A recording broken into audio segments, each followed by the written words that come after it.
bem-vindos.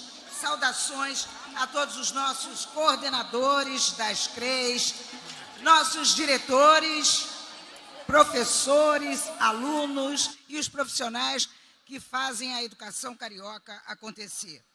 A partir de agora, estamos ao vivo pela Multirio, no YouTube e no canal Todos Juntos do aplicativo Rio Educa em Casa.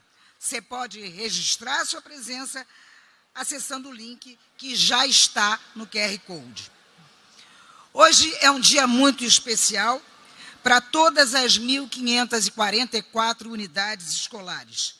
Estamos lançando a primeira semana de prevenção às violências na escola, que tem como objetivo principal promover a discussão sobre a relação entre alunos e profissionais e estimular nas escolas escuta, acolhimento, cuidado e a comunicação não violenta. Quem vai contar um pouco para a gente de como será essa semana é a Alessandra Santos, nossa gerente de proteção escolar.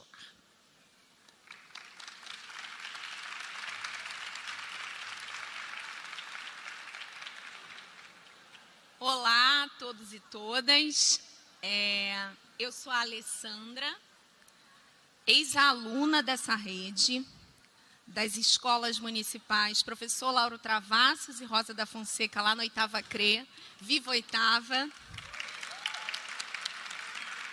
professora da rede municipal de ensino e hoje atuo à frente da gerência de proteção escolar.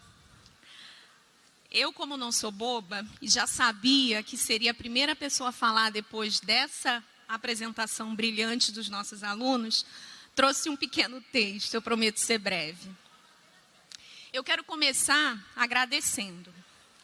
Eu quero agradecer a toda a minha equipe, o Núcleo Interdisciplinar de Apoio às Unidades Escolares, o Núcleo dos Programas de Saúde Escolar, a equipe de Educação Preventiva e a equipe de Proteção Integral, que trabalham todos os dias para apoiar as nossas escolas nas suas demandas mais urgentes e naquilo que a gente, às vezes, nem tem resposta para dar, que a gente precisa aprender junto.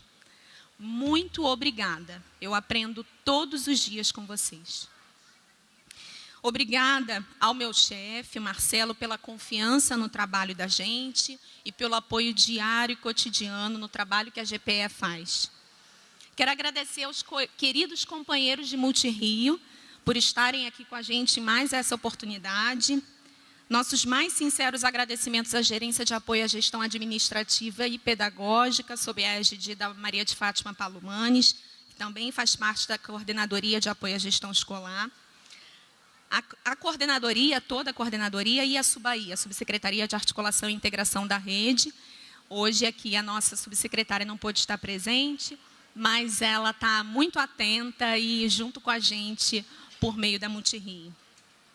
Quero agradecer também ao secretário e a toda a equipe do gabinete da Secretaria de Educação, a gerência de leitura da Subsecretaria de Ensino e a Coordenadoria de Infraestrutura e Logística pelo apoio no evento de hoje. A toda a Escola Municipal Herbert Moses, ao seu diretor Rafael, à 4ª CRE e especialmente ao maestro Daniel Garcia e ao professor Luiz Rosa, pela inspiração e pela condução da Orquestra Popular Manuel Congo. Vocês são maravilhosos. Essa orquestra, deixa eu contar rapidinho para vocês, ela só existe hoje, me corrija, Fátima, se eu estiver errada, ela só existe hoje porque antes existia um projeto na escola Herbert Moses que falava sobre prevenção às violências entre estudantes. O projeto Qual é a Graça? Encabeçado pelo professor Luiz e toda a equipe da escola. Esse projeto, visando a prevenção às violências entre estudantes, deu origem a essa orquestra brilhante e a todo um trabalho que a escola faz até hoje, todos os dias. Parabéns. Parabéns a todos vocês por nutrirem os sonhos desses nossos meninos que um dia eu fui também dessa rede, e por apresentarem essas músicas de uma maneira tão emocionante. Muito obrigada. E a vocês, meninos e meninas, para vocês, tudo.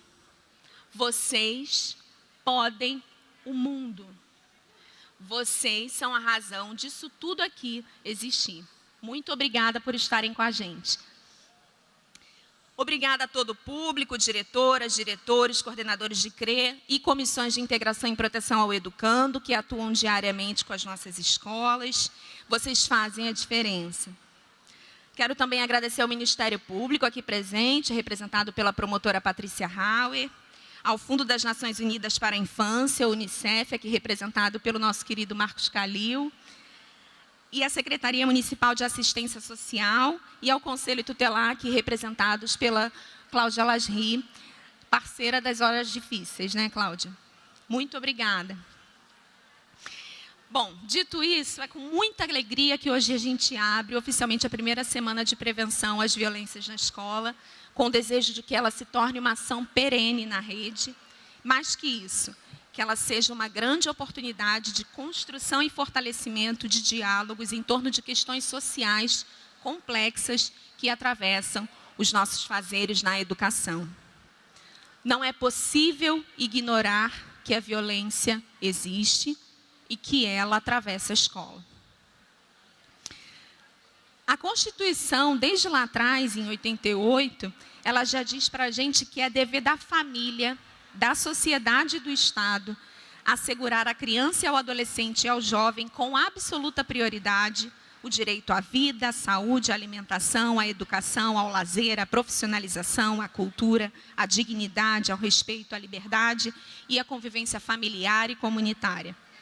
Ela também vai além e determina que é dever da família, da sociedade e do Estado colocar crianças, adolescentes e jovens a salvo de toda e qualquer forma de negligência, discriminação, exploração, violência, crueldade e opressão. Nenhuma criança ou adolescente será objeto de qualquer forma de negligência, discriminação, exploração, violência, crueldade e opressão. É o que determina o Estatuto da Criança e do Adolescente, de 1990. A LDB, a lei que norteia o nosso trabalho na educação, dialogando com seu tempo histórico, social e político, em 2021, recebe seu artigo 26, inciso 9, que diz o seguinte: que a escola deve abordar conteúdos relativos aos direitos humanos e à prevenção de todas as formas de violência contra a criança, o adolescente e a mulher, que serão incluídos como temas transversais nos currículos. Em seu artigo 12, ela vai determinar que os estabelecimentos de ensino terão a incumbência de promover medidas de conscientização, de prevenção e de combate a todos os tipos de violência, especialmente a intimidação sistemática, o bullying, no âmbito das escolas. Pois então, dialogando com a legislação vigente, considerando os nossos próprios fazeres, os nossos desafios e a necessidade de apoiar profissionais que atuam em nossas unidades escolares e coordenadorias regionais de educação na promoção do direito à educação de crianças e adolescentes da cidade, estudantes da rede municipal de ensino, a Secretaria Municipal de Educação do Rio de Janeiro dá início à primeira semana de prevenção às violências na escola. Essa semana ela foi planejada a partir do trabalho que a gente na Subaí faz todos os dias, e da escuta que a gente faz cotidianamente às coordenadorias regionais. Nesses processos, e desde muito tempo, a gente vem percebendo a realidade social se impor na escola. Uma escola que não está apartada do mundo e que, por isso mesmo, cotidianamente, é desafiada a pensar questões que vão além dos processos de ensinar e aprender. Nossas escolas cotidianamente veem mazelas sociais atravessarem as aulas. E nem sempre estamos prontos para a realidade, às vezes, tão dura, violenta, para nós profissionais, mas, sobretudo, para os nossos estudantes e suas famílias. A semana, então, ela se organiza a partir de 3 eixos, por meio dos quais a gente busca jogar luz sobre os principais desafios que temos visto emergir no contexto escolar. O primeiro deles, a violência contra crianças e adolescentes da nossa rede. E por isso foi pensada a mesa de hoje. A violência armada, o segundo eixo, essa violência que acontece no entorno das escolas e os impactos dela nos processos educacionais. E o terceiro eixo, as violências entre os estudantes, das mais sutis às mais agudas. Como que a escola pode e deve atuar quando há a suspeita ou a confirmação de que uma criança ou adolescente foi vítima de violência? Com quem ela conta nos momentos de crise? Como identificar, encaminhar e acompanhar casos de violências contra crianças e adolescentes? A quem a gente deve comunicar? Como comunicar?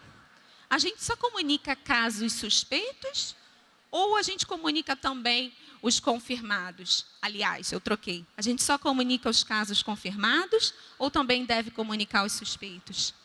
Que políticas públicas e outros atores sociais devem ser envolvidos nesse processo?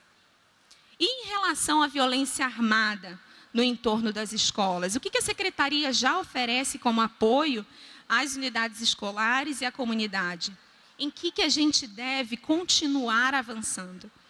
Como promover o direito à educação em territórios onde a violência armada se impõe e, ao longo de tantos anos, viola recorrentemente direitos da população majoritariamente negra, pobre e periférica.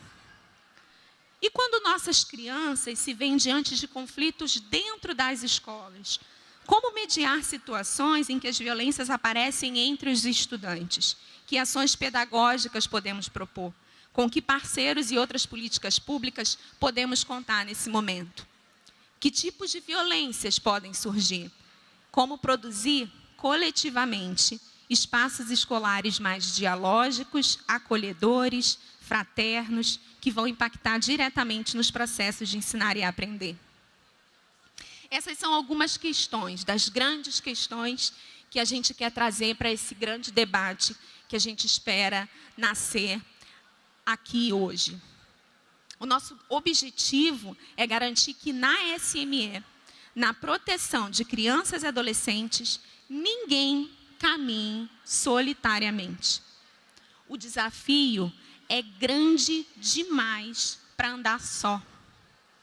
É necessário e urgente falar sobre as nossas grandes questões ligadas às violências e encontrar em rede caminhos possíveis, seguros e eficazes para enfrentar cada uma delas. Proteger nossas crianças e adolescentes é dever das famílias, de toda a sociedade, é dever do Estado, é dever de cada um de nós. A educação é a política de todo dia.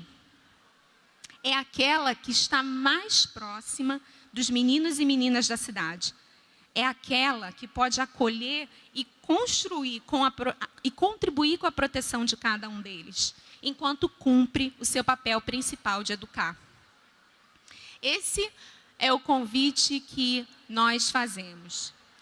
Estejam conosco ao longo dessa semana, reverberem nas escolas, espaços de desenvolvimento infantil, creches e unidades de extensão, as discussões que propomos e outras tantas que possam surgir. Sigamos juntas e juntos. Sejam muito bem-vindos e bem-vindas à primeira semana de prevenção às violências na escola. Muito obrigada.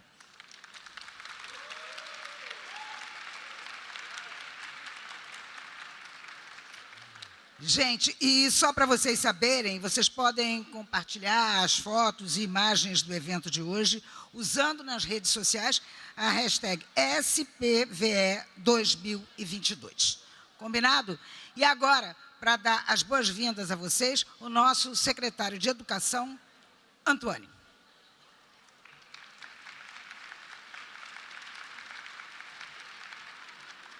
Bom dia, pessoal. Grande prazer estar aqui. Queria cumprimentar todos os presentes. Chegando aqui, encontrei vários rostos, amigos, conhecidos, de diretores, de coordenadores de CRE, de professores que eu conheci nas escolas. Muito bom saber que está todo mundo presente aqui, voltado para esse tema tão importante. Saudar também nossos alunos, os professores da Escola Herbert Moses. É a segunda vez que eu tenho oportunidade de ouvir a escola, e eu sempre fico assim, muito encantado e muito emocionado também, principalmente quando eu sinto o Canto das Três Raças, porque acho que fala muito, né, sobre a nossa missão e sobre a nossa luta na Secretaria de Educação, então é sempre muito emocionante e muito lindo. Queria parabenizar pelo trabalho, cumprimentar também, né, todos os nossos parceiros que estão com a gente nessa luta, nesse tema tão importante, tão desafiador. Então, a Unicef, na pessoa do Marcos Calil, a doutora Cláudia Lasky, do Conselho Tutelar, a promotora a doutora Patrícia Auer, do Ministério Público, enfim, demais presentes, nossa equipe também da Subair, a Alessandra, que falou até aqui agora, né, que tem uma equipe incrível e que tem realizações incríveis, não só nessa questão da proteção escolar, mas também em temas conexos, né, no combate a problemas conexos a esses, como a infrequência, né, o vínculo escolar, né, que é algo que a violência frequentemente ameaça. E falar assim, um pouquinho para vocês do tema que a gente tem aqui hoje, que faz do Rio de Janeiro uma rede de ensino bastante singular, com desafios bastante singulares. Né? A violência não é um tema que afeta somente o Rio de Janeiro, ele afeta muitas metrópoles no Brasil, muitas grandes cidades no Brasil, muitos estados e muitas redes públicas de ensino, mas a gente tem sim, pela nossa configuração territorial, né, um desafio que é bastante singular, né, de violência armada. Melhorou, não?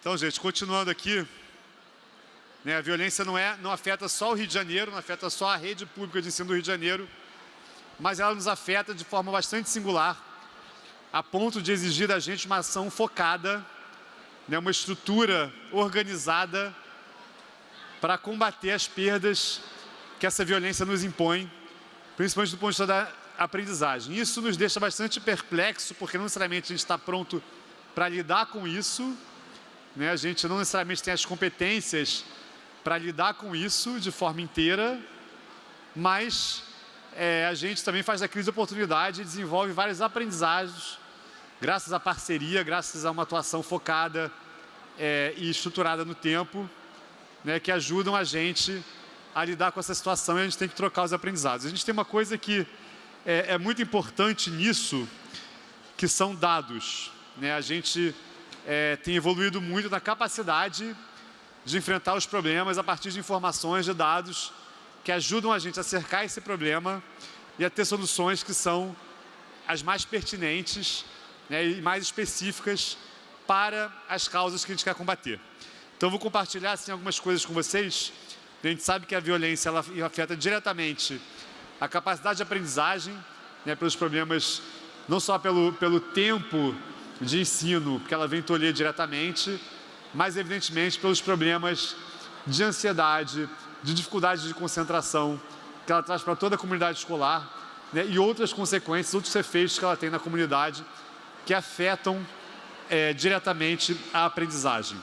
Tá? A gente fez um estudo na Secretaria de o que isso implicava, o que isso implica em termos de perda de aprendizagem, né? Como é que a violência impacta. A gente tem a sorte, né, já há vários estudos, tá? Isso que eu estou falando, assim, da ansiedade, do medo, do estresse, da perda de concentração. Isso tudo está ancorado, né, em pesquisas sérias, mas a gente tem aqui, né, dados que a gente levanta diretamente junto às escolas em relação ao impacto da violência no funcionamento das unidades.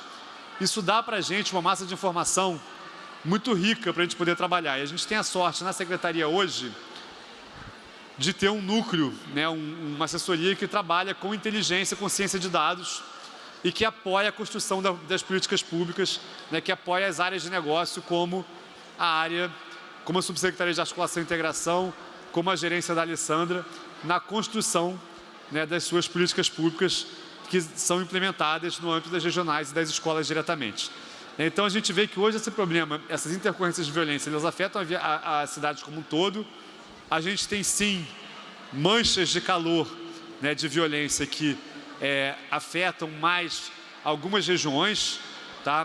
Dentro dos complexos, na Zona Oeste, na Zona Norte, mas não é um problema singular. Né? Localidades que situam relativamente próximas a aulas, a áreas conflagradas, mas que até então, né, não tinham grandes intercorrências, jamais tinham, por exemplo, interrompido suas aulas em função de episódios de violência, de uma hora para outra podem passar a ter problemas, né, e a ter que se adaptar a uma nova rotina.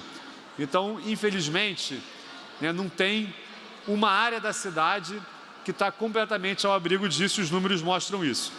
Embora, evidentemente, a gente tenha áreas que já têm que enfrentar esse problema de forma mais recorrente e até desenvolvem já um trabalho mais estruturado, já tem um saber fazer adquirido, digamos assim, para lidar com problemas que são cotidianos. A gente tem um aplicativo, como vocês sabem, que permite, né, você registrar essas intercorrências, e com base nesses aplicativos é que a gente consegue pegar um número geral. Então a gente tem, só no primeiro semestre de 2022, para vocês terem uma noção, quase 2.000 intercorrências registradas, são 1.997 intercorrências que afetam todas as CREs, com um número maior em maio, junho, mas, né, isso está bem espalhado ao longo dos semestres. E nós temos pelo menos 1.112 notícias de fechamento das unidades por causa de violência, tá bom? Então, 1.112 escolas / dias de fechamento em função da violência. Esses fechamentos localizados em diversas áreas da cidade, tá? Ou seja, 312 escolas perderam pelo menos um dia de aula, tá? Então, esses 1.112 dias, eles estão distribuídos em 312 unidades escolares da rede, né, que tiveram pelo menos um dia de aula perdido em função dessa violência. O máximo de dias perdidos são 14 dias ao longo de um semestre. É muito dia de aula perdido, né, numa única escola, num único semestre, em função de violência. E aí a gente foi mais longe, a gente conseguiu medir, graças a um método bastante sofisticado, chamado regressão multinível, né, que eu não sei fazer, não me perguntem como é que é isso por dentro, né, vocês certamente não sabem também, os nossos campeões das Olimpíadas de Matemática certamente saberão fazer, né, aqueles que irão ali para o ramo da estatística, mas o que importa é que esse método ele consegue isolar realmente o impacto da violência de outros fatores, de outras causas que podem impactar a aprendizagem e causar perda de aprendizagem. E aí, pasmem, gente, a gente tem para cada dia de aula perdido em função da violência, uma perda de 0,2% no desempenho de matemática e de 0,3% no desempenho de português, de língua portuguesa. Então, assim, 0,2% por dia, 0,2% pode não parecer muito, assim, é gigantesco. Imagine uma escola 14 dias fechada e cada dia implicou numa perda de aprendizagem daquele aluno de 0,2%. Então, assim, a gente sabe, assim, onde isso acontece, a gente tem muita clareza hoje, assim, né, de onde estão, embora, como eu disse, assim, o problema afeta a cidade como um todo, evidentemente, a gente sabe onde ele impacta mais, onde ele se concentra mais, e isso é um primeiro passo para a gente poder agir.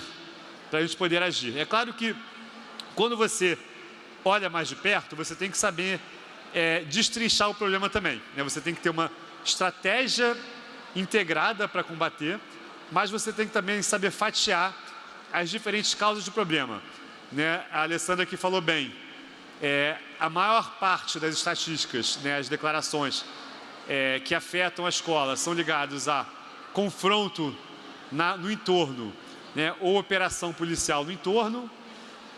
Evidentemente, também há outros tipos de violência, e quando a violência faz irrupção dentro da escola, né, quando ela tem como parte, né, atores que convivem dentro da escola, sejam alunos, sejam professores, parte da comunidade escolar. Quando essa violência ela reveste uma característica específica, né, de uma violência contra a mulher, de um racismo, de uma atitude racista. Então, são aspectos específicos que precisam ser endereçados de uma forma específica, né? E aí você não vai, né, você não pode ter aquela estratégia de que para quem tem martelo, tudo que é problema é prego, né? Você tem que saber como é que você endereça cada causa dessa. Quando você tem um aluno, por exemplo, né, que deflagra um episódio de violência armada contra figuras, pessoas, mulheres, meninas dentro da escola. Como é que você vai tratar esse problema preventivamente, né? E se ele acontecer, como é que você vai ali atuar na resolução? Mais uma vez, assim, a gente tem que ser específico e todos os problemas, evidentemente, nos desafiam porque a gente não tem competência necessariamente para tratar. Então, assim, a gente precisa de parceria, evidentemente. A gente tem uma estrutura, como poucas redes têm, o que eu chamo de rede de proteção interdisciplinar, né, atores e com parcerias da saúde, da assistência social, e dentro da nossa rede, professores, psicólogos, assistentes sociais, trabalhando com protocolos, parceiros, Cruz Vermelha Internacional, Unicef, iniciativas pioneiras, você pegar um trabalho, por exemplo, no território da Pavuna, na Sexta CRE, né, e ver quais são as diferentes causas que afetam ali a aprendizagem e que são conexas à violência. Né? Então, você tem, por exemplo, uma outra grande frente de trabalho que é combate à infrequência, ao abandono. Isso também está com a Alessandra. Hoje você tem no na nossa assessoria de ciência de dados, trabalhos de inteligência feitos em cima da infrequência. Para vocês terem uma ideia, um parênteses, a gente está desenvolvendo um algoritmo, um robozinho, que ele vai te indicar o aluno que você tem que ir, né, porque que está mais em risco de abandono, e o porquê ele está correndo esse risco para que você possa atuar onde está o problema. Então, mais uma vez, você trabalhar com dados para poder atuar no problema. A gente sabe que a violência ela tem um impacto direto nessa questão também da infrequência do abandono, que é outro problema que a gente combate. Então, assim, é você entender, né, a complexidade do problema, você tem que ter uma estratégia integrada, você tem que entender ao mesmo tempo as múltiplas dimensões para atacar essas causas, as causas conexas, com ação específica e ao mesmo tempo recorrer à parceria, porque você não faz sozinho, né? Você não consegue, com a sua competência enquanto escola, resolver sozinho o problema e nem resolver o problema todo. E agora, à medida que está provado, e a gente prova com números, que o problema ele afeta diretamente o teu resultado de aprendizagem e ele afeta bastante, ele afeta o meu principal resultado, ele afeta diretamente a minha missão e afeta sobremaneira o cumprimento da minha missão, eu tenho obrigação de me estruturar e de atacar isso de forma sistêmica, né, de ter uma estratégia consciente, de colocar isso no centro da minha agenda. E é isso que a gente está fazendo aqui hoje.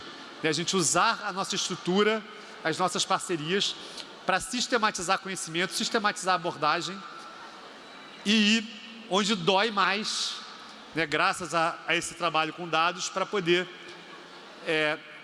mitigar o problema, sim, porque qualquer coisa que eu faça sempre vai ser mitigar o problema. Assim, nada substitui aquele dia de aula que foi perdido, aquele aluno que não foi. Né? E tem muita subdeclaração. Quantas vezes não visito escola, hoje tem pouca gente porque está tendo operação, muitas vezes, né, isso vai aparecer depois no registro de frequência, né, mas não necessariamente a gente pode fazer cruzamento com dados, né, mas na origem não necessariamente o diretor, né, registrou que aquilo está relacionado a uma causa ali, né, de violência no entorno da escola. Então, assim, a gente ir direto. Agora, por mais que a gente faça, eu posso dar reforço naquela escola, eu posso oferecer material, eu posso minimizar o tempo de aula perdido, assim, mas cada tempo de aula perdido, né, a gente sabe, eu posso me apoiar naquilo que a gente aprendeu em termos de estratégia de ensino remoto durante a pandemia, assim, mitiga, atenua, mas não resolve. Tá? Um ponto importante é que dizer, e digo isso sem nenhuma demagogia, por exemplo, que você tem áreas que são mais afetadas, por exemplo, com dias de aulas perdidos, escolas fechadas em função da violência, e que isso é traduzido em pontos, em percentual de aprendizagem perdido, não quer dizer... Perdão. Se alguém tiver uma aguinha, Márcia. Não quer dizer que você tem resultados nessas escolas que estão em áreas conflagradas, no geral, piores do que nas outras escolas da rede. Como a Fátima gosta de dizer a respeito da quarta CRE. A quarta CRE, por exemplo, tem muitos complexos, né? Tem escolas situadas em muitos complexos, mas não tem complexo de inferioridade, não é mesmo?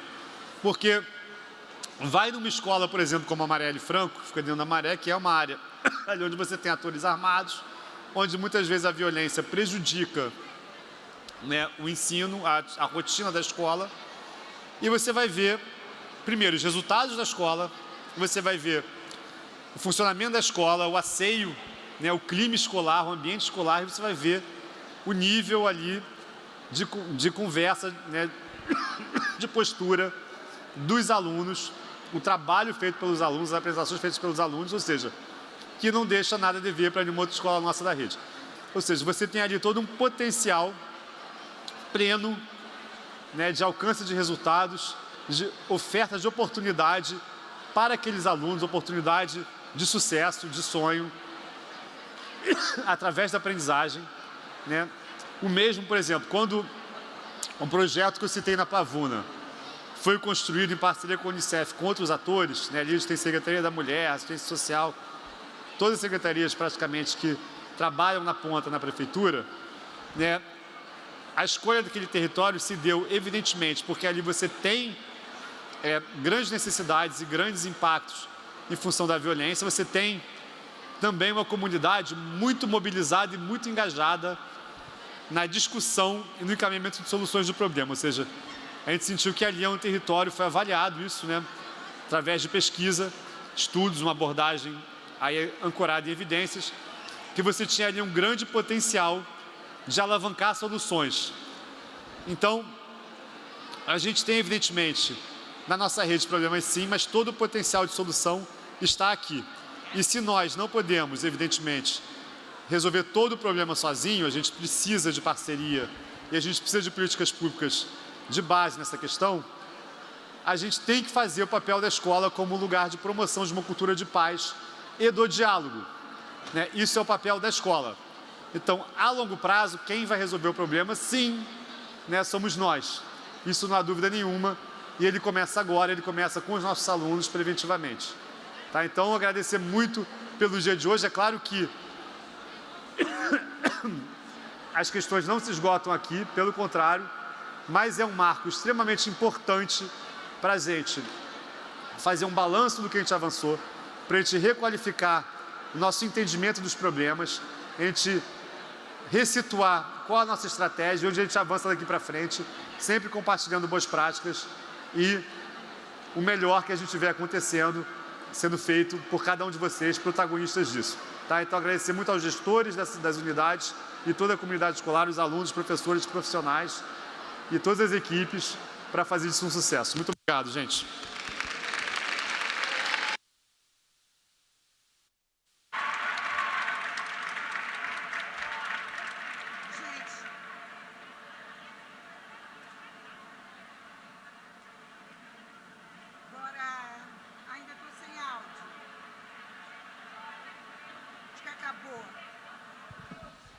Oi? Bom, esse aqui está funcionando. E agora, bora trazer para o centro da roda de conversa pessoas que vivem com os profissionais da educação os desafios da violência nas unidades escolares. Convidamos Cláudia Lasri, da Coordenadoria de Apoio aos Conselhos Tutelares, para compor a nossa mesa. A promotora do Ministério Público do Estado do Rio, Patrícia Auer.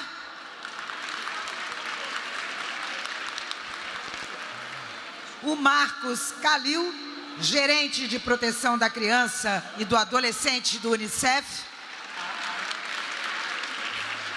Para mediar o debate, chamamos o professor Marcelo Fernandes, coordenador de apoio à gestão escolar da SME. Um bom debate a todos.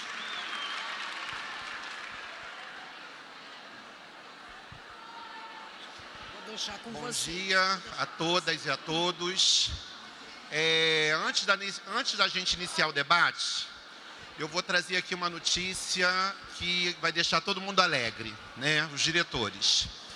As unidades escolares que precisariam entregar até hoje o plano de ação revisado terão mais um dia devido à questão do nosso sistema, né? A gente teve uma instabilidade, então a gente tem esse mais um dia a vocês.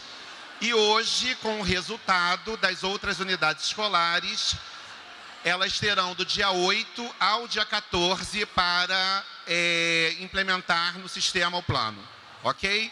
Peço licença à mesa, mas essa notícia precisava ser dada, tá bom? Gente, é um imenso prazer, né, estar aqui com todos vocês.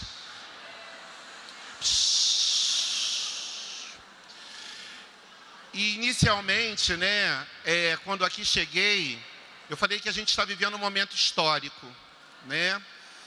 Um momento onde todos nós paramos um pouquinho para pensar qual é a nossa participação para dar conta dessa violência que assola a cidade, não somente as escolas. Mas quando a gente entende que a escola é um lugar de reprodução social, reprodução cultural, reprodução histórica, reprodução política, não tem como ela estar apartada dessa discussão, né? Quando a gente entende educação enquanto direito, a gente se envolve nesse processo e não tem como não nos responsabilizar. Então, assim, é um prazer imenso estar aqui. Bem-vindos, né? Assim, essa parceria nossa, que muitas vezes a gente teve essa sensação de que quando a gente ouvia falar do Ministério Público ou da Justiça, que era algo contra nós. Enquanto educação, a gente tinha esse sentimento no nosso imaginário. E hoje, né, e quando eu digo esse hoje, é um momento presente, a gente entende que são mãos unidas, entendendo que é direito dessas crianças, desses jovens, desses adolescentes, uma educação de qualidade e, principalmente, o respeito às diferenças. A cada momento que eu desrespeito uma diferença, eu implemento uma ação violenta. Então, iniciando a nossa roda, a gente tem a doutora Patrícia Hauer Duncan, falei direito? Formada em Direito pela Universidade do Estado do Rio de Janeiro, pós-graduada em Direito da Infância e Juventude, pós-graduada em Políticas Públicas e Tutela Coletiva pelo Instituto de Educação Roberto Bernardes Barroso, aprovada no 23º concurso do Ministério Público do Estado do Rio de Janeiro, no ano de 2000, desde 2003 atuando como promotora de Justiça da Infância e Juventude da capital. Atualmente é titular da 2ª Promotoria de Justiça de Tutela Coletiva da Infância e Juventude da capital. Bem-vinda, promotora.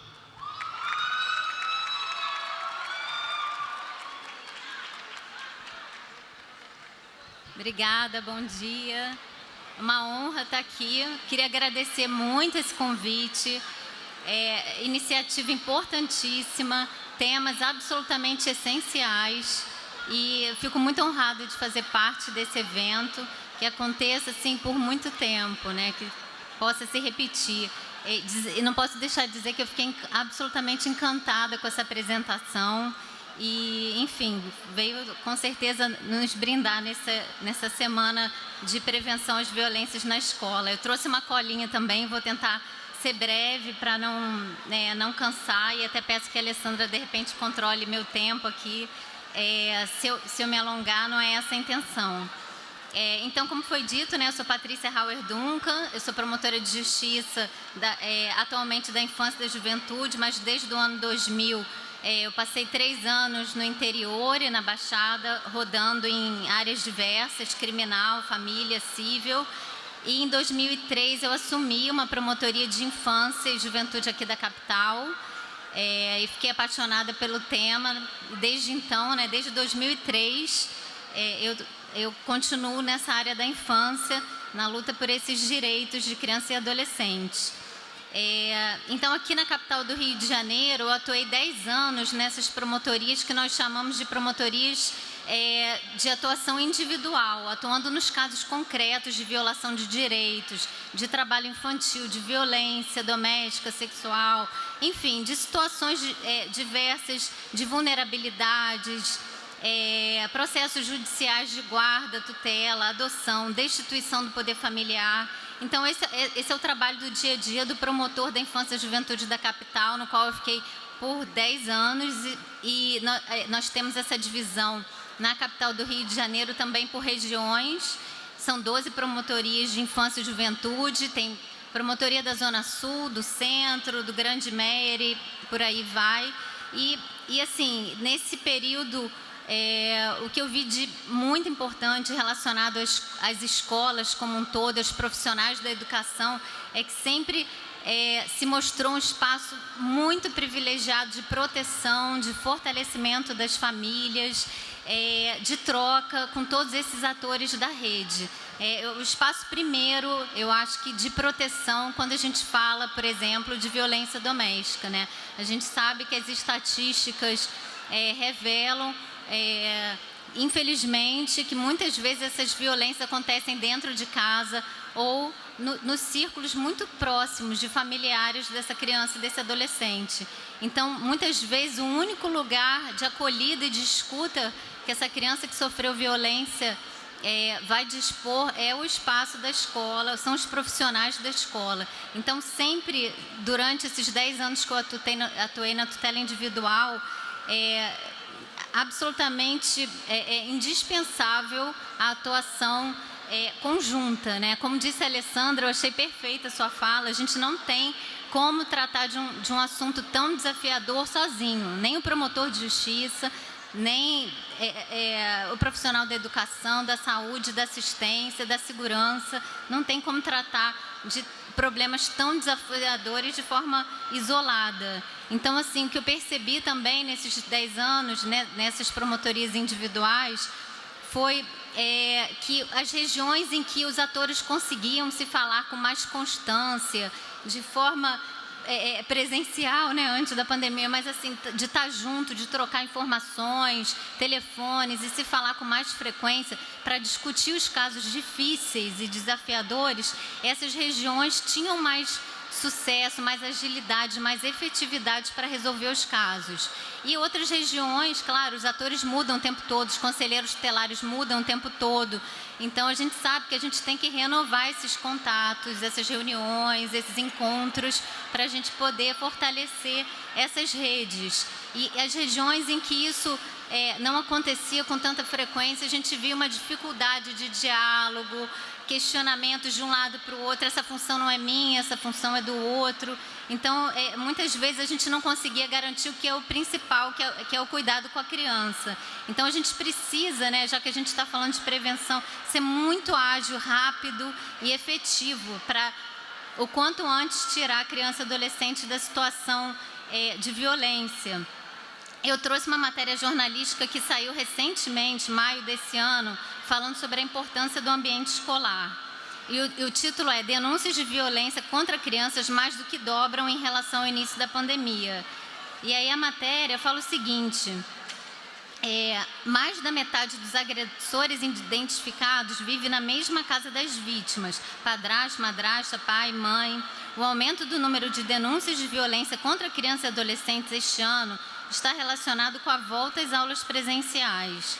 Isso porque muitas vezes é no ambiente escolar que o professor percebe uma mudança no comportamento do aluno e a escola aciona o conselho tutelar. E aqui a vice-diretora da matéria, ela fala que ao observar um comportamento estranho do aluno, a escola primeiro tenta falar com alguém da família e se a suspeita persiste, eles acionam o conselho tutelar.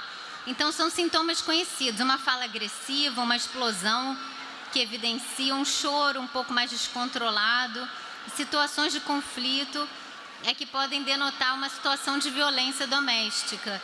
Então, assim, eu achei muito oportuna essa matéria, porque ela fala de como o retorno às aulas presenciais demonstrou o aumento absurdo de violência dentro de casa, as pessoas convivendo mais no dia a dia, a ansiedade das crianças de terem sido privadas das suas atividades, quer dizer, as crianças ficaram realmente mais sofridas, mais deprimidas, mais agressivas, né? E isso acabou potencializando uma violência dentro de casa. Então, com esse retorno, as escolas estão percebendo isso, estão vendo que as denúncias estão aumentando. Então, é um espaço extremamente privilegiado, que, por exemplo, a promotora não tem, ela não está em sala de aula, ela não está vendo a criança.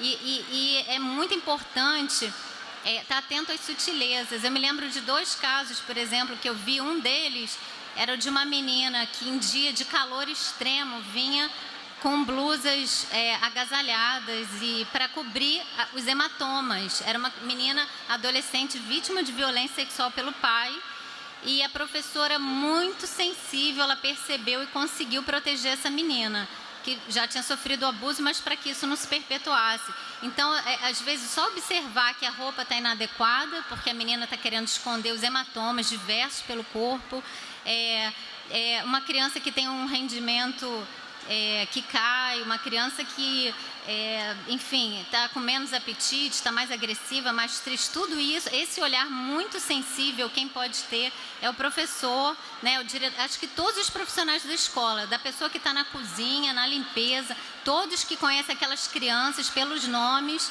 que podem ver que a criança... então, a intervenção precoce é absolutamente essencial, porque a violência muitas vezes vai num crescente. E é importante que a escola perceba que essa violência teve início. Então, em alguns casos, os profissionais da educação vão perceber só uma situação de vulnerabilidade, que a família enfim, os pais estão desempregados, estão com dificuldades para alimentação, para coisas básicas. Então, a escola, nesse caso, mesmo não sendo uma violência, né, isso pode acabar gerando uma violência de alguma forma, mas nesse momento que a família está precisando de proteção, de cuidado, de orientação, de encaminhamento para serviços socioassistenciais, né, acesso à renda e tudo mais. Então, a escola também precisa ficar atenta a essas situações de vulnerabilidade extrema, né, sempre atento se a criança tem registro civil de nascimento, enfim, e todos os sinais que possam denotar que ela precisa de um apoio dessa família e dessa escola, na verdade, para fortalecer essa família. Agora, tem casos mais graves, né, que a gente vê no dia a dia, que aí demandam, muitas vezes, e aí sim, o acionamento do Ministério Público, da polícia, para o afastamento do agressor do lar, para, de repente, a prisão, né, num caso de violência mais grave, e existe até programa de proteção para criança e adolescente ameaçado de morte, que aqui no estado do Rio de Janeiro é o PPCAM. Também existe casos em que a família chega a mudar de estado de forma sigilosa para poder se proteger do agressor. Então, tudo isso é disponível a todos. Isso pode ser acionado e a família pode ser, inclusive, levada para outro estado. Aí, 2015, né, eu falei desses anos que eu atuei na tutela individual, mas em 2015 eu assumi a minha promotoria atual, que é de tutela coletiva. Então, eu trabalho não mais no dia a dia, né, das audiências e processos, mas fomentando políticas públicas, né, em áreas diversas, serviço de acolhimento institucional e familiar, questão da violência, como a gente está tratando aqui. E eu... Nessa promotoria, eu tenho diversos procedimentos, eu acompanho essa comunicação, que é muito importante, né? Esse é um ponto que foi mencionado aqui, a importância de comunicação, não só dos casos confirmados, mas a mera suspeita, né? Muitas vezes o professor fica, mas será que é verdade? Eu não tenho certeza, mas a mera suspeita, o Estatuto da Criança e Adolescente já fala que casos de suspeita ou confirmação de castigo físico, tratamento cruel ou degradante, maus tratos contra a criança e adolescente serão obrigatoriamente comunicados ao Conselho Tutelar da respectiva localidade, sem prejuízo de outras providências. É claro que a gente não tem, né? Claro, a função não é de punir inicialmente, é claro, de ajudar a família, de orientar. Muitas vezes demanda orientação, né? Quem é pai e mãe não acerta sempre. Então, a escola tem esse papel também de orientar, junto com o Conselho Tutelar, verificar o que está acontecendo. Pode ser que seja suficiente o encaminhamento dessa família para algum tipo de acompanhamento, mas pode ser que demande uma atuação mais rigorosa, digamos assim. Eu gostei que a Alessandra citou o artigo 227 da Constituição, eu tinha botado aqui também para lembrar que ele prevê absoluta prioridade para criança e adolescente, mas fala que é dever da família, sociedade e do Estado. Então, é para dizer que é um trabalho coletivo, não é só família, nem sociedade, nem só Estado, né? Todos nós né, como profissional, como cidadão, como cidadã, temos essa obrigação, sim, de muitas vezes denunciar para poder proteger, ajudar. E o artigo 4º do Estatuto, ele detalha o que é essa prioridade constitucional para criança e adolescente. Eu gosto muito desse artigo, principalmente quando a gente está buscando investimento nas políticas públicas relevantes para criança e adolescente, né? Traduzindo, se falta dinheiro, tem que ter dinheiro para criança e adolescente. Se ela é prioridade, criança e adolescente é prioridade. Então, se não tem orçamento para tudo, deveria ter para todas as políticas essenciais voltadas para criança e adolescente. Então, o artigo 4º fala o seguinte: essa prioridade significa primazia de receber proteção e socorro em quaisquer circunstâncias, precedência de atendimento nos serviços públicos ou de relevância pública, preferência na formulação e execução das políticas sociais públicas e, o que eu gosto muito, destinação privilegiada de recursos públicos nas áreas relacionadas com a proteção à infância e juventude. Então, esse também é o papel do Ministério Público, de buscar esses recursos para que sejam investidos aonde a gente realmente precisa, nas escolas, valorizando os professores, o espaço escolar e, enfim, e todas essas políticas relacionadas à infância. Enfim, nesse trabalho, né, de acompanhar esses casos, de comunicar os casos suspeitos ou confirmados de violência, existe uma resolução da Secretaria Municipal de Educação, não sei se está em vigor ainda, a 1418 de 2016, mas, enfim, não sei se é a que está, que dispõe sobre a criação dos comitês de monitoramento e acompanhamento de casos suspeitos ou confirmados de violência envolvendo crianças e adolescentes matriculados na rede pública do Sistema Municipal de Ensino. Então, uma resolução aqui da Secretaria de Educação, não sei se já mudou, foi atualizada, mas de toda forma, né, eu sei que a Secretaria vem sempre, com toda a sua equipe, se esforçando muito, né, para a capacitação de todos para esse tema e também para acompanhar esses casos, né, de forma contínua. Então, na minha promotoria, eu comecei a acompanhar essa atuação, não só da saúde, como da educação também, com relação a esse acompanhamento. Eu cheguei a fazer algumas reuniões com profissionais aqui, que eu admiro demais, aqui da Secretaria de Educação, e foi importante para a gente ouvir todos os lados, né? Também foram expedidos ofícios para os conselhos tutelares para entender essas dificuldades relacionadas a essas fichas de comunicação, tanto da saúde quanto da educação. E com relação os conselhos tutelares, né, na época, isso tem anos, né, que esses ofícios foram expedidos para saber como é que se davam esse fluxo de informações. Na época, eles questionaram as poucas comunicações que chegavam, as da saúde especialmente, eles falavam que muitas vezes eram manuscritas e não eram muito legíveis ou não tinham informações suficientes. Então, assim, é importante a gente ouvir os dois lados. E os profissionais da saúde e da educação já questionavam, muitas vezes, a falta de retorno por parte dos conselhos tutelares. Muitas vezes eles passavam um caso angustiante de violência, o conselho tutelar assumia o caso e não dava um retorno para os profissionais que queriam saber, e aí, o que foi feito, o que a gente vai fazer com essa família, era procedente ou não essa informação de violência.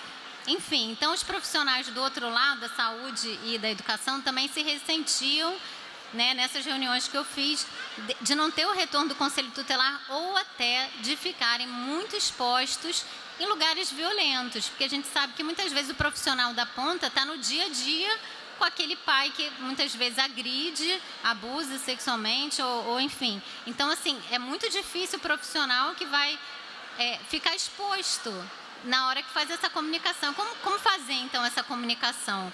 Então, tem que se pensar estratégias de forma conjunta, como, por exemplo, de distanciar essa comunicação do profissional que está na ponta. De repente, a direção, um colegiado, um grupo distante, pode, de repente, assinar essa comunicação para o Conselho Tutelar para não ter o nome do profissional ali, para não sofrer represálias num local violento, que a gente sabe que isso pode acontecer. Então, não é à toa que nessas reuniões a gente viu, por exemplo, que os hospitais gerais comunicavam muito mais a violência por serem né, grandes estruturas distantes, não estão ali no dia a dia, como a clínica da família, os postos que estão ali na comunidade, muitas vezes sem coragem de denunciar.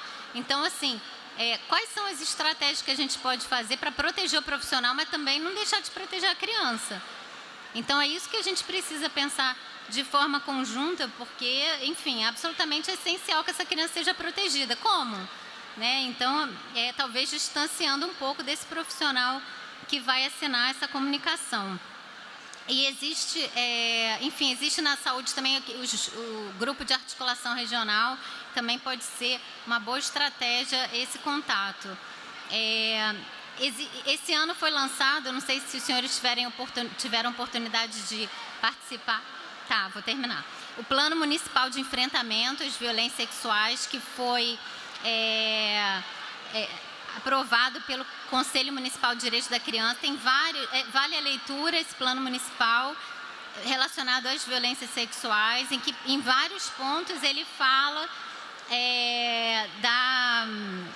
do papel da educação também nesse tema das violências. Enfim, eu fiz anotações diversas, sei que não vai dar tempo. Eu fico pelo menos aliviada de saber que vão comentar agora a respeito do sistema de garantia da escuta protegida, uma lei importante, Lei 13.431, vai ser mais explorada, e eu acho que no próximo bloco, digamos assim, é uma lei muito importante, que fala muito da proteção da criança que sofreu violência. Quando eu entrei no Ministério Público há 22 anos atrás, a criança sofria uma violência e ela era ouvida infinitas vezes e de forma assodada, despreparada. Então, no meu primeiro mês de trabalho em Belford Roxo, em vara criminal, eu vi criança pequena sendo ouvida pelo juiz com uma capa preta, fazendo perguntas que a criança não tinha condições de compreender. Então, assim, isso acontecia, talvez aconteça, né, infelizmente, mas esse novo sistema mudou muito o que a gente tem que fazer na escola. Essa criança revelou uma violência, se for pequena, principalmente, não perguntar demais, pegar essa informação e tentar colher essas informações de violência com os pais irresponsáveis, né, se for a mãe que denunciou o pai, que é agressor, enfim, evitar que essa criança seja exposta, revitimizada. Todo o sistema fala muito disso, essa lei e um decreto. Também acho que vale muito a leitura e o estudo. O decreto 9.603 também fala muito sobre isso. Então, agora a criança ela pode falar, de preferência, o ideal seria que ela falasse só em juízo, numa sala apartada desse agressor, com uma linguagem acessível, sem as perguntas que são formuladas diretamente, né? Elas vão passar pelo profissional que atende. Então, a criança vai ser muito mais protegida, né, do que dessa época que eu ingressei no Ministério Público, em que ela era ouvida no Conselho Tutelar, na promotoria, na polícia, em juízo 500 vezes, e ela ia sofrendo aquilo que hoje a gente chama de revitimização, até de violência institucional. A lei fala e define o que é violência institucional. Eu fiz 500 anotações aqui, mas eu vou encerrar só para dizer que existe um equipamento aqui no município do Rio, que é o CAAC, que é o Centro de Atendimento, que funcionava no Souza Aguiar e foi suspenso pela pandemia, mas deve retornar, em que a criança vítima de violência, ela pode ser atendida lá pelo IML, no mesmo espaço. A profilaxia da saúde, né, ela pode entrar pela emergência no Souza Aguiar, está suspenso, mas já está quase voltando esse serviço, com o IML, com o depoimento especial, que é essa escuta que é feita para a polícia ou para o juízo, né, que a gente tem que reduzir ao máximo esse número de falas, né, de escutas da criança. Então, é um espaço privilegiado em que você tem vários atores num lugar só. E a ideia é tentar para breve uma inauguração no Hospital Rocha Faria, em Campo Grande, porque é uma área que a gente sabe tem uma demanda muito grande, é distante do Souza Aguiar. Existem inúmeros outros espaços de discussão desse tema da violência, CICAV, a Comissão de Valorização da Primeira Infância, uma série de outros espaços. E eu sei que existe até também aqui uma discussão das 3 secretarias, né, do município, Assistência, Educação e Saúde, que falam sobre o tema da violência, estão pactuando um fluxo para isso. Enfim, era tanto para falar, Mas dizer, por fim, que são muitos desafios, mas que, como disse a Alessandra, a gente não pode tratar desse tema sozinho. É essencial que a gente trate de forma conjunta, se possível, né, em contato constante com o promotor, com professor, diretor, enfim, com conselheiro tutelar, com todos da rede, para a gente pensar junto a melhor forma de prevenir e proteger. E existe um material que eu vi bem interessante, eu não sei se a secretaria usa, é um material chamado Eu Me Protejo, que eu descobri há algum tempo. É um processo, é um material gratuito, que tem cartilhas, material digital para crianças falando da proteção com relação à violência sexual, né? Tem para imprimir. É isso, obrigada, fico à disposição.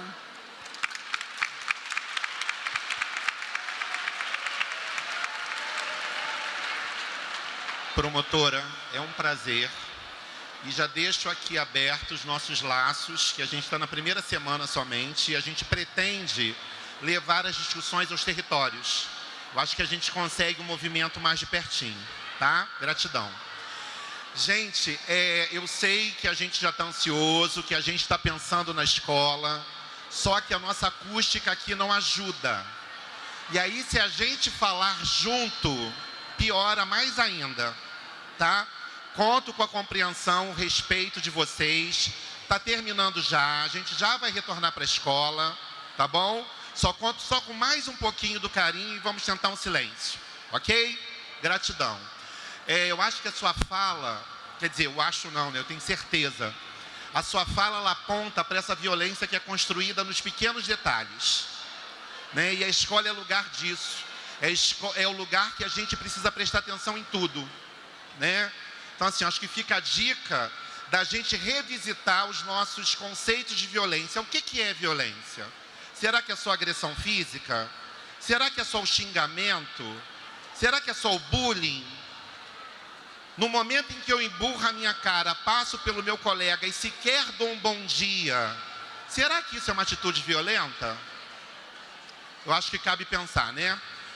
Dando continuidade, a gente tem agora o professor doutor Marcos Calil. Ele é consultor em proteção da criança e do adolescente no escritório do Rio de Janeiro da Unicef Brasil, doutor em estudos de língua pela UF, advogado e jornalista. Foi professor com passagens pela UFRJ, UF, Universidade Nova de Lisboa, Universidade Estácio de Sá, entre outras. Professor, seja muito bem-vindo.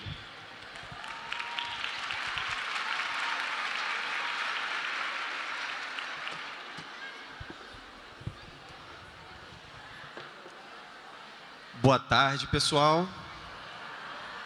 Tá todo mundo me ouvindo? O pessoal aí de trás. Eu quero agradecer a Secretaria de Educação pelo convite. Eu queria dividir com vocês que estão aqui hoje como o Unicef é sempre recebido pela Secretaria de Educação. Sempre de portas abertas. Mas a gente fica mais feliz não só pelas portas abertas, mas porque a gente sai das reuniões sempre com boas notícias, com um indicativo de que o futuro pode ser melhor do que o presente. Quero agradecer ao secretário, quero agradecer especialmente à Alessandra. Eu acredito que todos que vocês estão aqui hoje, e vocês estão com muitos colegas, né? Vocês tenham no ambiente de trabalho alguém que, quando a gente se encontra, a gente sabe que está ali um espaço de confiança e de conforto, né, e de produtividade, né, no que a gente precisa fazer. E a Alessandra é essa pessoa, sempre que a gente se encontra no nosso trabalho. E na pessoa do Hugo, da Sexta CRE, sinalizando algo que eu quero dividir com vocês aqui hoje, eu saúdo todo mundo que está presente e espero que a gente possa ter uma conversa rápida sobre essa primeira semana de prevenção às violências. E aí eu quero começar, pessoal, fazendo um breve exercício com vocês. Porque pensem comigo, o que significa a primeira semana de prevenção às violências depois de 2 anos e mais um pouquinho de uma pandemia? A gente podia tirar 10 segundinhos para refletir um pouco. O que significa discutir violências nas escolas ou, a partir das escolas, a identificação, a abordagem e o encaminhamento das violências, depois que nós passamos por um período histórico. É aquele momento que a gente vai contar para o resto das nossas vidas. Para gerações que não vivenciaram o que a gente passou, a gente vai ter que dizer, vão perguntar para a gente como que foi. E o que significa, então, ter uma primeira semana de prevenção às violências na escola, depois desse momento histórico? Eu acho que vocês, mais do que ninguém, sabem o que significou esse período para as crianças e os adolescentes. E para vocês, profissionais da educação. Como que a gente sai desse processo? Né? A gente sai desse processo com um quadro de infrequência, de evasão, mas a gente sai também, veja se eu estou certo, aí vocês me digam aí se eu estou certo ou se eu estou errado. A gente sai, mais uma vez, entendendo a centralidade da escola na proteção da criança e do adolescente. A criança e o adolescente que ficaram dentro de casa nesse período, às vezes, paradoxalmente, para muitos, ela estava mais vulnerável, porque ela não contava com a escola, a estrutura da escola, proporcionada por vocês para a sua proteção.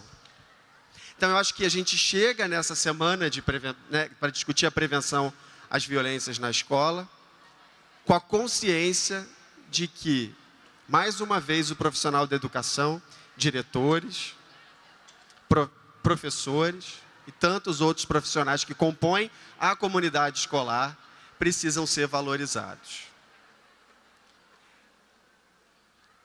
Eu vou olhar minha colinha aqui para não esquecer de falar nada para vocês, mas eu queria, nesse primeiro momento, me conectar com esse conjunto de sentimentos que a gente tem, de chegar na escola e encontrar, crianças, e aí a gente tem ouvido esses relatos, ainda mais vulneráveis, ou não encontrar essas crianças na escola. Queria dividir com vocês, muito rapidamente, vai ser muito objetivo a minha fala, tá, gente? Algumas iniciativas do Unicef que sinalizam onde a gente quer estar em 2024, junto com vocês. Tá bem? Até para vocês entenderem, acho que todo mundo conhece o Unicef. Mas o que o Unicef, afinal de contas, faz? Por que a gente bate lá na porta da secretaria, Então, eu espero, o pessoal lá da Pavuna, da região administrativa da Pavuna, já conhece bem, até 2024, o Unicef, junto com a prefeitura, com o protagonismo da prefeitura, pretende desenvolver uma iniciativa chamada Agenda Cidade, já está fazendo, Agenda Cidade Unicef. O objetivo é prevenção às violências contra crianças e adolescentes e geração de oportunidades. Dessa vez, nesses 3 anos, 22, 23 e 24, nós escolhemos, por uma questão metodológica, atuar num território específico, pilotar políticas públicas nesse território, para depois escalar para todos os outros territórios com esse protagonismo da prefeitura. Quais são os eixos de atuação? A gente vai trabalhar com o que a gente chama de educação que protege, tem tudo a ver com o que a gente está colocando aqui, que de maneira muito resumida, fortalecer a busca ativa escolar, fortalecer também os programas, aí a gente já pode pensar as iniciativas que já existem em 2 temáticas específicas, a promoção da igualdade racial, ou seja, a luta contra o racismo, e pensar na violência baseada em gênero, na violência contra as meninas, a violência sexual. Pensar numa educação que contemple essas temáticas.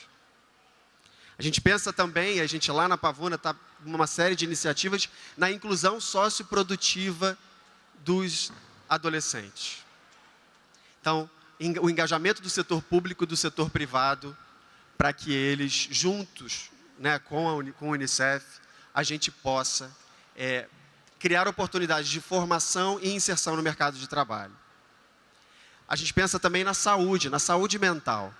E essa é uma grande questão que tem se colocado, a gente ouve de vocês sempre, né? A saúde mental é uma questão estruturante para se pensar o bem-estar de crianças e adolescentes. E a primeira infância. E aí, chegamos ao ponto principal da minha fala hoje, que é o que a gente fala dos mecanismos de proteção da criança e do adolescente, que é, então, trabalhar um piloto da Lei de Escuta Protegida lá na Pavuna, com o Ministério Público, com a Secretaria Municipal de Assistência Social, com a querida amiga Cláudia Lasrique, estamos sempre juntos. E aí eu queria, de maneira muito prática, colocar para vocês como que, ao trabalhar a Lei de Escuta Protegida, a gente está fortalecendo toda a rede. E vejam que curioso, gente, vejam que curioso. Em todos os desenhos que nós fizemos da Agenda Cidade Unicef, vocês sabem muito bem, a escola, ela assumia um papel fundamental quando a gente pensa a proteção da criança e do adolescente. E é por isso que, para nós do Unicef, estar aqui hoje é um privilégio. Poder olhar para vocês e perceber como, né, que somente com vocês a gente vai conseguir alcançar os objetivos que a gente está se propondo. E aí é muito importante para mim sinalizar para vocês qual é o papel do Unicef nisso. O Unicef, como um organismo, né, uma agência do sistema ONU, então de um organismo internacional, a gente tem um posicionamento estratégico para facilitar o trabalho que vocês fazem. Nós somos parceiros para impulsionar as políticas que já estão acontecendo e, sempre que possível, abrir algumas portas, fazer uma articulação que talvez seja difícil para vocês fazerem.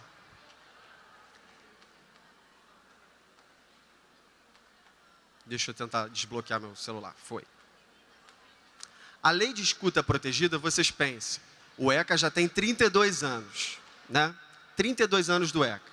E ainda assim, o sistema de garantia de direitos não é capaz, integralmente, parcialmente, né, de ofertar serviços no território para as crianças que estejam verdadeiramente articulados, capacitados para identificar. Pensem na realidade de vocês, né? Pensem na realidade da escola de vocês. Será que nós estamos, todos nós, de fato preparados para identificar, abordar e encaminhar os diversos tipos de violência que as crianças e adolescentes sofrem?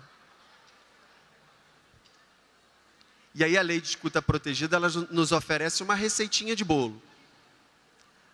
Parâmetros para que a gente pense como a gente vai articular essa rede, criar fluxos. O que a gente chama de fluxo, então, né? É o papel, né, de cada ator desse sistema de garantia de direitos: educação, saúde, assistência social, né, em nível municipal, em nível estadual, Ministério Público, Tribunal de Justiça, as polícias, Conselho Tutelar. E aí vejam o que o Unicef, e aí eu sempre olho para a Alessandra e falo assim, gente, nós do Unicef estamos mergulhando de cabeça. Porque vocês devem olhar assim para mim, nossa, que discurso bonito, né? Mais uma pessoa que vem aqui dizer que vai articular, fazer um trabalho intersetorial. E aí eu digo a vocês, o Unicef vai mover mundos e fundos para que os gargalos que vocês conhecem, a gente encaminha e não tem resposta. Essa relação entre cada um dos atores, nós estamos construindo o espaço, junto com o que já existe, porque há muito trabalho bom sendo feito, para que esses gargalos sejam diminuídos, vencidos, especialmente até 2024. Aí eu faço um convite a vocês, como a Unicef pode contar com vocês para que isso aconteça da melhor maneira até 2024.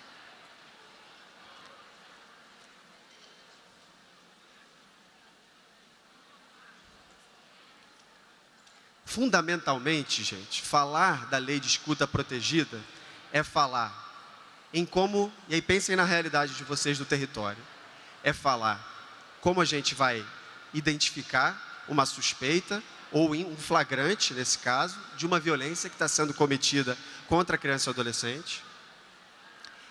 E aí, como que aquele profissional da comunidade escolar, da escola, ele sabe o que fazer? Ele sabe como conversar com aquela criança. Ele sabe como denunciar. E aí, eu sei, nessas conversas que a gente tem com os profissionais de educação, primeiro, a segurança daquela criança, o bem-estar daquela criança, mas também a segurança do profissional. A gente sente muitas vezes o profissional inseguro. Mas se eu denunciar, será que eu vou estar incorrendo em algum crime? Ou seja, um fluxo e um protocolo de atendimento integrado, ele dá segurança a vocês. E ele prevê, por exemplo, pessoal, vejam aqui, a possibilidade que, em geral, no fluxo tradicional, quando a gente pensa na lei de escuta protegida, o diretor ele tem um papel muito fundamental. Ele que, em geral, vai fazer essa comunicação. Mas e, por exemplo, pode acontecer se o diretor está envolvido no caso de violência. Olha quantas nuances sensíveis. E aí tem uma terceira dimensão da segurança e da proteção, que é do próprio denunciado. O denunciado, ao denunciado precisa ser garantida o quê? Uma garantia dos seus direitos.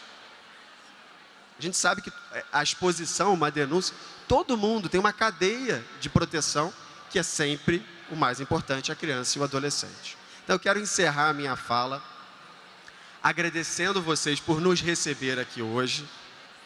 É muito feliz para nós estar participando desse momento, de um momento de discussão de prevenção às violências, depois de um período em que, infelizmente, as nossas crianças e adolescentes não puderam contar com vocês para que se sentissem e fossem mais protegidas. Então, muito obrigado. Boa tarde.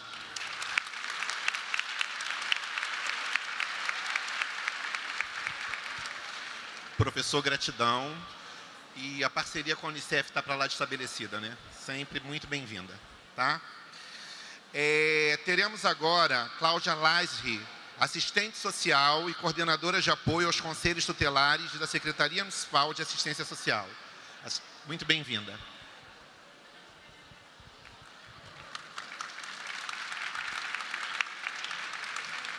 Boa tarde a todos.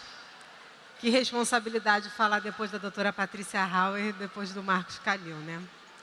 Mas, primeiramente, eu queria agradecer aqui à Secretaria de Educação pelo convite, a minha secretaria por permitir que eu estivesse aqui hoje, e a Alessandra, que fez esse convite nas nossas longas tardes de muita angústia e, às vezes, choro, porque quando a Alessandra sobe a escadinha do 4º para o 5º andar, é sinal que alguma coisa deu errado em alguma escola.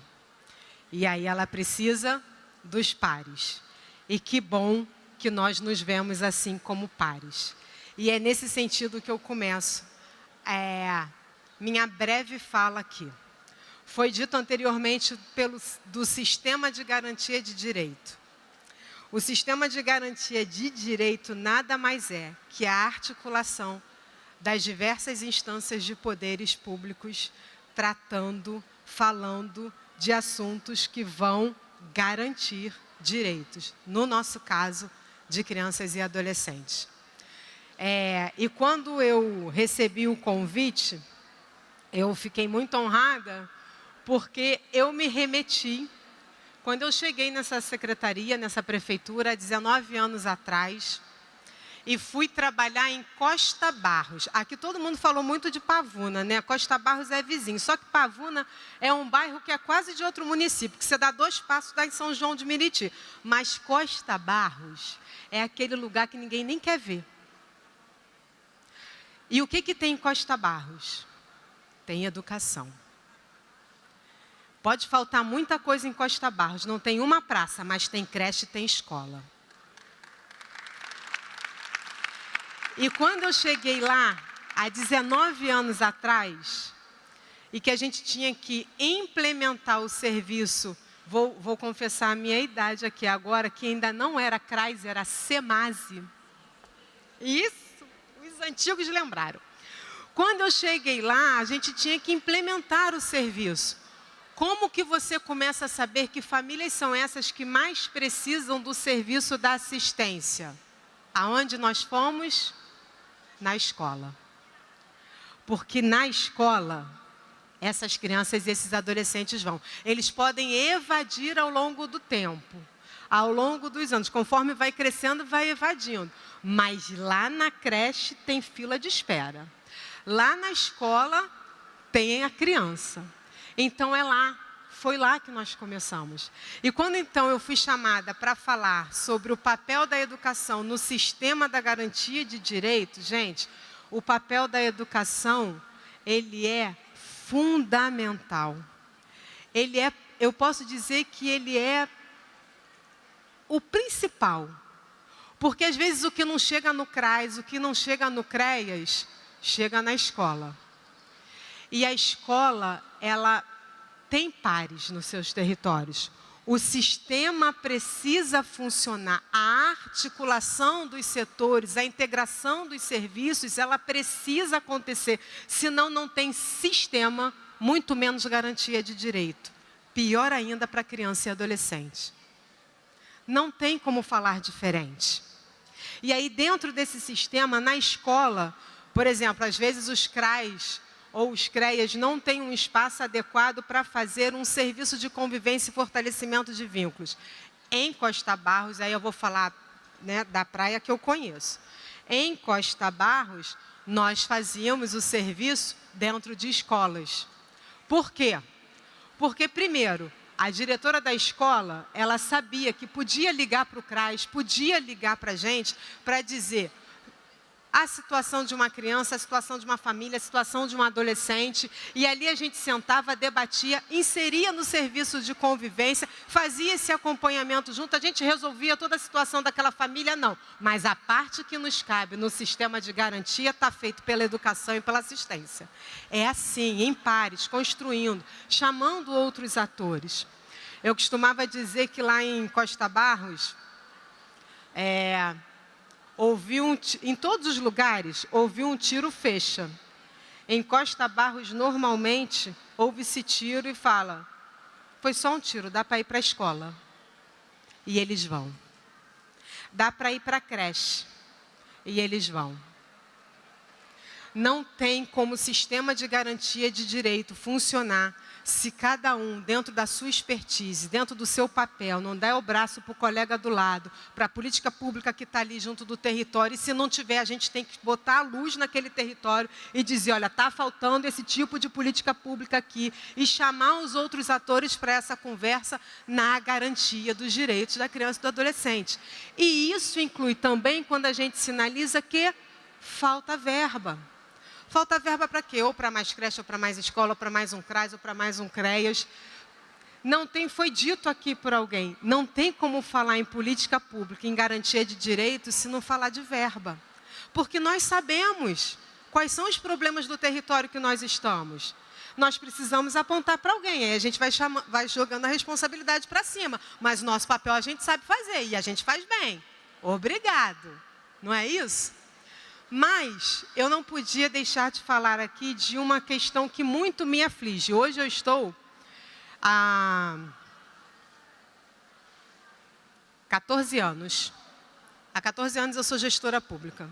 Então, mas eu gosto de ir o tempo inteiro para a ponta. E todas as vezes que tem atividades, as pessoas falam assim, Cláudia, tem atividade no município todo, você vai para Pavuna? Não perguntam para onde eu quero ir, já fala assim, você vai para Pavuna, por quê? Porque Pavuna e Costa Barros ninguém quer ir, gente.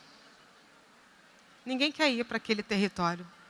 Porque é um território extremamente conflagrado. É um território extremamente violento. E é um território que tem tantas ausências. A gente não pode ser mais uma. Mas aí eu trago aqui, como o Calil trouxe, eu vou usar um pouquinho a fala dele, eu vou trazer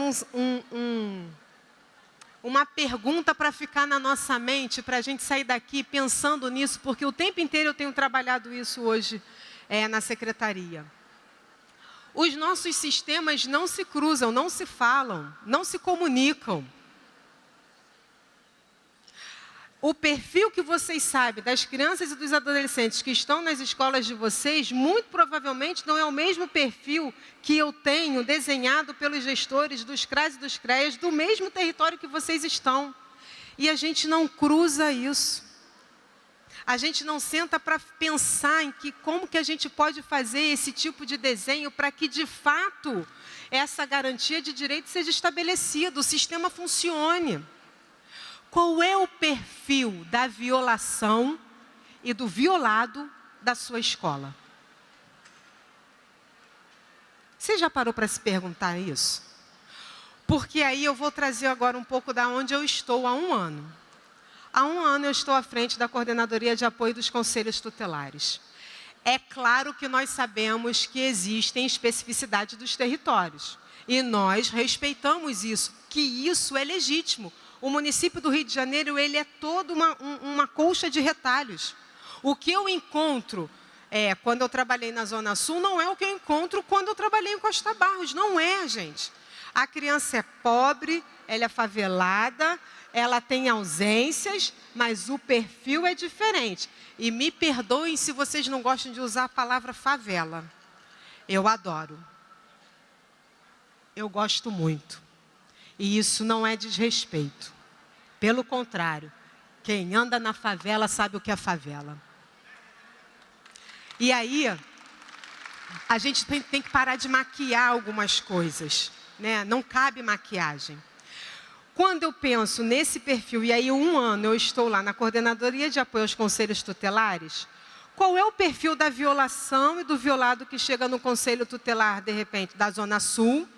E qual é o perfil da violação e do violado que tem no Conselho Tutelar de Coelho Neto? E eu vou falar Coelho Neto propositalmente porque eu sei que atende Costa Barros e Pavuna. Nós temos essa informação? Não. É mais um ator do sistema de garantia de direito que também não vai conseguir responder essa pergunta. E nós precisamos sentar e pensar, porque pensar a política pública, considerando e respeitando a territorialidade, vai para além de conhecer, eu preciso apresentar dados. Nesses dados, os números não mentem. Nesses dados, a gente cruza as informações e podemos ser capazes de entregar, de repente, uma proposta de atuação para aquele território. Que bom que a Unicef está aqui para ouvir, né? Porque ele disse que está aqui para contribuir com a gente. Então, a gente já deixa mais um recadinho para o Calil, que quando eu conheci, ele veio falando muito da área da Maré, Quarta CRE. Quarta CRE é minha vizinha. Eu moro do lado da Quarta CRE. Aí eu falei, posso pedir um favor? Gente, por favor, não me julguem o que eu vou falar agora, mas eu precisava puxar a sardinha para um outro lado. Eu falei, para de mandar tanto projeto para a Rocinha e para a Maré, dá uma olhada em Costa Barros. Não que eles não mereçam, mas eles têm bastante. Costa Barros não tem não, gente. Uma OS em Costa Barros. Uma. Quanto de recurso público, disponibilidade, quanto de vaga, quanto de projeto você tem? Nada. Para o que a gente tem de perfil daquelas crianças e daqueles adolescentes, não existe. E se a gente não conseguir entender que o sistema de garantia de direitos, eu acho que a gente aqui, assistência e educação, a gente já avançou isso. Existem outros pares que precisam avançar, e aí eu faço questão de chamar de par, porque ele pode até não me entender, mas ele vai ter que se ajustar e a gente é capaz de fazer esse movimento. O sistema de garantia de direito não diz em nenhum momento que um é melhor do que o outro, que um é mais importante do que o outro. Cada um, dentro da sua expertise, tem que atuar. E é nesse contexto que tem que botar o Conselho Tutelar. Quando eu ouvi aqui que os Conselhos Tutelares dizem que não recebem as informações corretas, completas, e do outro lado, temos também outros atores dizendo que não tem o retorno do Conselho Tutelar, é isso mesmo, mas a gente precisa avançar. Não pode ficar na queixa. Não tem os dados completos, não tenho como atuar. Devolve. Não me informa nada, vou deixar de encaminhar, porque já que não me dá retorno, também não encaminho mais nada. Aí o sistema faliu, gente. A gente precisa avançar. Olha, Eu posso não ter dado os dados completos, mas isso aqui que eu tenho. Quais outros atores que a gente pode chamar? Ó, eu não tenho o retorno de vocês, mas eu vou continuar perturbando. Vamos sentar aqui, vamos conversar, vamos avançar, vamos articular, porque a gente está falando de criança e de adolescente. E se não for para caminhar em conjunto, entendendo que somos pares, nós, atores públicos de uma política pública em prol de criança e adolescente, falimos. E é com essa fala que eu encerro aqui o meu momento. Nós precisamos avançar como pares, sabendo que as nossas expertises nos complementam e avançam para o bem de alguém que foi dado, depois da pandemia, muito mais grave do que aquilo que a gente sabia há 2 anos atrás. Se nós já sabíamos que eles estavam vulneráveis, hoje nós temos a convicção que precisamos permanecer fazendo muito mais e ultrapassando as nossas limitações e ajudando o coleguinha a ultrapassar as limitações deles também para avançarmos. Uma boa tarde a todos.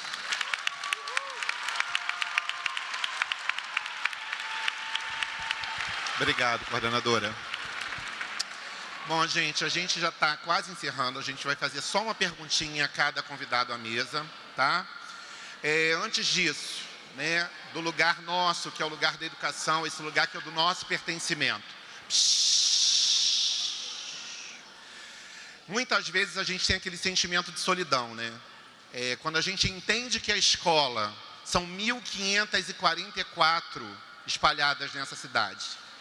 E quando a coordenadora falou tão bem, né, de Costa Barros, e aí eu lembro lá que eu vou sempre lembrar da minha 10ª CRE, sempre vou lembrar de Antares, quando muitas vezes o único aporte político que se existe num território é a escola. A gente já conversou sobre isso um pouquinho em outras reuniões, né? O empoderamento que a figura do diretor, da diretora tem nesse lugar. A responsabilidade que vocês têm enquanto gestores públicos, que vai para muito além da relação ensino-aprendizagem, que vai para muito além de um aluno ter um bom desempenho ou um desempenho que não está satisfatório naquele momento, mas vai para a relação que se constitui o outro. Quantas vezes e quantos de nós não trazemos até hoje impregnados na gente os nossos professores e os nossos diretores? Se eu perguntar aqui, se eu fizer uma enquete, quem se tornou, quem escolheu a educação pelo que a educação fez consigo, muitos vão dizer para mim que se tornaram professores por conta de uma professora, por conta de uma diretora. Esse é o nosso poder. O nosso poder, ele vai para além dos muros da escola. O nosso poder está para além de um território. Creio que a pandemia, ela tenha tirado essa máscara, né, e faz com que a escola olhe para fora, que não olhe mais somente para si. E olhar para fora significa tecer relações, parcerias. Ninguém consegue nada sozinho.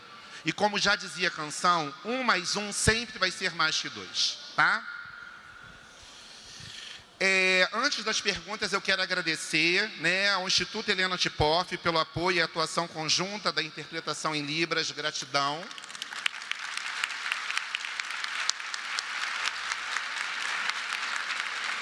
E já divulgar o curso que será promovido em parceria com a Escola de Formação Paulo Freire, Violências nas Escolas, um convite à reflexão-ação. As inscrições estarão a partir do dia 19 de setembro e vão até o dia 21 de outubro. O curso é um debate e construção de práticas relacionadas à prevenção às violências na escola, da escola e contra ela. Então, vamos lá. A nossa primeira pergunta vai para a nossa promotora. E aí a pergunta é a seguinte, promotora. A educação é uma política... Segura meu celular. A educação é uma política de ações permanentes com grande capilaridade territorial. Muitas vezes sendo a única política pública diária que chega às famílias. A sensação de solidão é algo que aparece no fazer cotidiano dos profissionais da educação. Como você acredita que possamos ampliar a articulação das demais políticas de proteção e cuidado às crianças e adolescentes à educação para que a atuação em rede se fortaleça? Obrigada pela pergunta, muito pertinente. Eu acho que todos aqui falamos um pouco disso, né? Da importância de trabalhar em conjunto e da impossibilidade de cuidar de um tema tão desafiador de forma isolada. É inviável, é muito difícil, são muitas variáveis. Então, imagino que os professores e profissionais diversos da educação se sintam muitas vezes sozinhos, né? Mas a gente precisa, de repente, institucionalizar encontros, rede, e eu acho que vale toda a criatividade. Eu vi uma vez, até na área, né, o senhor falou de Antares, acho que na região de Santa Cruz, em que a rede conseguiu fazer um grupo de WhatsApp. Então, eles para cuidar do tema de mulheres em situação de rua, gestantes, em situação de drogadição. Posso estar equivocada com a região, mas eu achei extremamente interessante e oportuno. As pessoas, em tempo real, conseguiam informar que aquela gestante tinha acessado aquele serviço de saúde, que tinha algum familiar que podia ajudar no cuidado com a criança, que eles podiam ajudar com qualquer outro tipo de suporte da assistência. Então, para isso, é importante que haja criatividade, encontros, que as pessoas se falem com uma frequência, se possível, institucionalizar, que independa daquela pessoa mudar de lugar, né? Os conselheiros vão, às vezes os promotores se removem, os profissionais mudam muitas vezes, mas aquele território precisa ter um encontro periódico e discussões frequentes para que as coisas possam ter agilidade e efetividade. Muito obrigado. Nossa segunda pergunta vai para o professor Marcos. Como lidar com os traumas que a violência traz aos membros da equipe, da equipe gestora, da equipe escolar, para evitar que o medo paralise a todos? Obrigado pela pergunta. Quando a gente pensa em saúde mental de crianças e adolescentes, no Unicef, né, que nosso público primário tende a ser, né, claramente, a criança e o adolescente, existe sempre uma contraparte dessa missão, desse mandato que o Unicef possui, que é pensar de quem cuida de quem cuida. A gente sempre coloca internamente, quando a gente vai elaborar, desenhar as nossas iniciativas, que não basta pensar só nesse público que uma agência que pensa na infância e na adolescência vai naturalmente enfrentar. E aí, no desenho dessas políticas, a gente naturalmente pensa também, né, no cuidado. E aí a gente tem vários tipos de cuidado. Você tem a própria formação, pensar na formação desse profissional, né, dos profissionais do sistema de garantia de direitos, da rede de proteção da criança e do adolescente no território, mas para além da formação também, pensar em diretamente atendê-lo, né? Então, e aí eu acho que é um exercício que vocês podem fazer também. Quais são os mecanismos que existem hoje para que vocês e os seus colegas estejam preparados emocionalmente para lidar com contextos tão delicados quanto, por exemplo, contextos de violência armada? A gente viu aqui, o próprio secretário coloca que, se eu não me engano, são 14 dias, aí eu não lembro agora se por semestre ou por ano, acho que por semestre, né? Em que as escolas ficam fechadas por conta de conflitos armados. O nível de estresse tóxico que as crianças e que os profissionais são submetidos. Essa é uma preocupação que o Unicef tem, eu tenho certeza que o Ministério Público também se preocupa muito, a Secretaria de Assistência Social também, no contato que a gente já tem, é sempre um objetivo nosso. E saibam que o Unicef está muito empenhado, como eu falei, né, eu coloquei na minha fala, a segurança e a proteção não só, né, do bem-estar da criança e do adolescente, mas dos profissionais que estão envolvidos, inseridos na comunidade escolar. Obrigado, gente.